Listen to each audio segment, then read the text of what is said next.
Taming the overuse of that in English. Hello, English learners. Welcome back to our series on grammar fundamentals. Today, we are diving into the world of relative pronouns. In particular, we're going to tackle a common issue a lot of language learners face: overusing the word that. Let's clear the confusion and become masters at using that appropriately.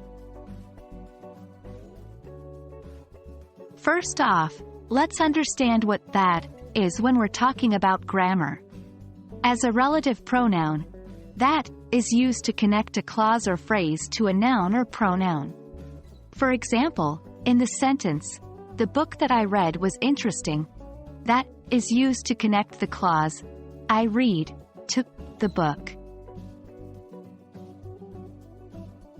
How do we spot overuse of that? It's when you use that too often, especially when it's not necessary. It becomes a filler word and can make your sentences seem cluttered. For example, I think that it's important that we consider that option that he suggested. Here, that has been used more than necessary. Here's the trick to using that correctly: it's often optional.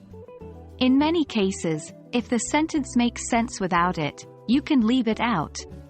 So, the previous sentence could be rewritten as, "I think it's important we consider the option he suggested." Sounds a lot smoother, right? Exceptions to remember: there are some cases where that cannot be omitted. For example, after certain verbs like argue, insist, recommend, and others, or when the subject of the main clause and subordinate clause are different. Practice makes perfect. Let's practice together. 1.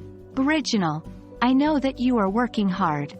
Correction: I know you are working hard. 2.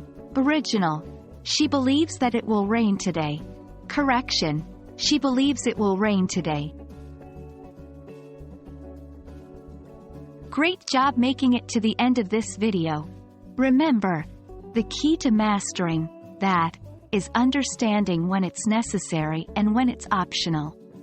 Practice this and you'll see a significant improvement in your English fluency. Keep practicing and stay tuned for more lessons in our Grammar Fundamentals series. Happy learning!